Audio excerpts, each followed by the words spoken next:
এখনকার সেরা video editing app হচ্ছে ক্যাটকাপ, কিন্তু সবচেয়ে বড় সমস্যা হচ্ছে এখানে বাংলা লেখা যায় না। আজকের ভিডিওতে আমি আপনাদের দেখাবো কিভাবে ক্যাটকাপে বাংলা লিখবেন একদম সহজে।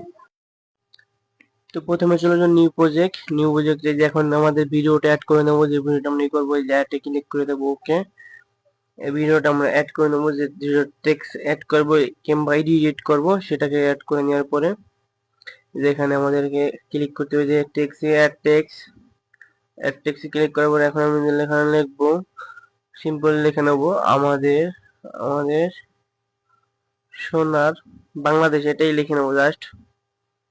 এই যে আমি লিখছি আমাদের আমাদের সোনার বাংলাদেশ। বাস, এই তো। এখন আমি একটু করে নেবো, অ্যাডজাস্ট করে নেবো। এখন কিন্তু আমাদের উপরে যা হচ্ছে এটা দেখার আমাদের কোনো দরকার নাই, শুধু আমরা লিখবো। এখানে এখানে লেখাটা ঠিক থাকলেই হবে। এই যেখানে আমরা স্টাইলিতে ক্লিক করবো, কালারটা অ্যাড করে নেবো, কালারটা চেঞ্জ করে নেবো। ওকে, কালারটা চেঞ্জ করে নিয়েছি। এখন কিন্তু আমাদের যে ফর্ম লেখা হয়ে গেছে, এখন আমরা ক্রস থেকে বেরিয়ে যাব। বেরিয়ে যেয়ে এখন আমরা ওই মিতে ক্লিক করব। এখন আমরা সেটিংসে ক্লিক করব।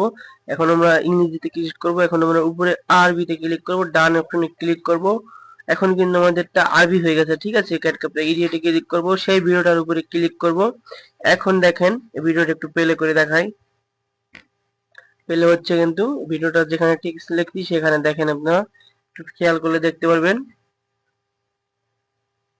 এই দেখছেন ওই যে টেক্সটের এখানে কিন্তু এখানে খুব সুন্দরভাবে লেখা হয়েছে আমাদের সোনার বাংলাদেশ, ঠিক আছে।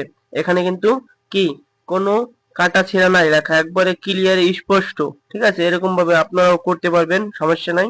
তারপরে দেখেন আমি একটু তাহলে স্টাইলিশ ফন্ট অ্যাড করে দেখাই। যেমন এখানে লাল কালার তো দেখা যাইতেছে না, তো এই যে সাদা কালার একটা ক্লিক করি।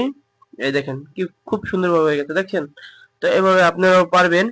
এখন আবার বলে যে ইনপুটের সমস্যা হয় না, আমি দাঁড়ান আপনাদের ইনপুট করে দেখাই। এই যে এক্সপোর্ট করে দেখালাম, এক্সপোর্ট কিন্তু হচ্ছে, ঠিক আছে। আমার ভিডিওটা কিন্তু এক্সপোর্ট হয়ে যাচ্ছে, একবারে ক্লিয়ার ভাবে এক্সপোর্ট হয়ে যাচ্ছে। তো বন্ধুরা সকলে ভালো থাকবে।